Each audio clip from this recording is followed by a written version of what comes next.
Cette histoire commence comme beaucoup d'autres, une femme pleine de rêves, de projets, et d'amour s'unit à l'homme qu'elle pensait être le partenaire de sa vie.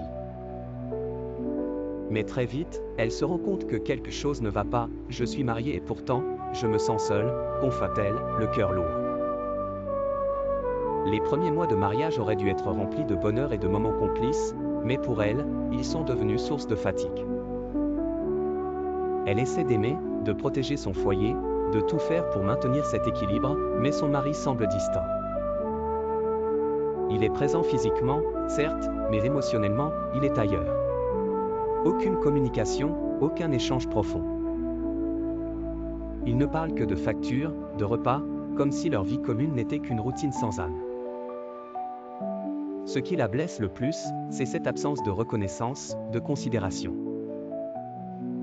Chaque jour, elle fait des efforts pour attirer son attention, espérant un compliment sur sa robe, ses ongles ou ses cheveux.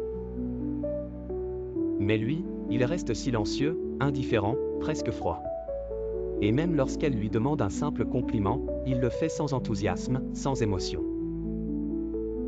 Et puis, cette nuit, un autre coup au cœur. Son mari lui reproche d'avoir posté une vidéo de lui sur ses réseaux sociaux. Comme si elle avait trahi une règle invisible.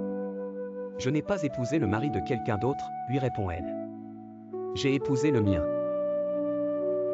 Mais il reste inflexible, la prévenant de ne plus jamais poster sur lui. Pourquoi cet homme se comporte-t-il ainsi? Pourquoi fait-il comme si elle le forçait à être dans ce mariage? Elle se demande parfois si elle a fait le bon choix. Devrait-elle rester ou partir? Et vous, que feriez-vous à sa place?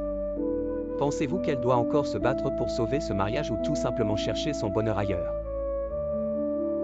Partagez votre avis en commentaire et n'oubliez pas de vous abonner pour ne pas manquer la suite de cette histoire.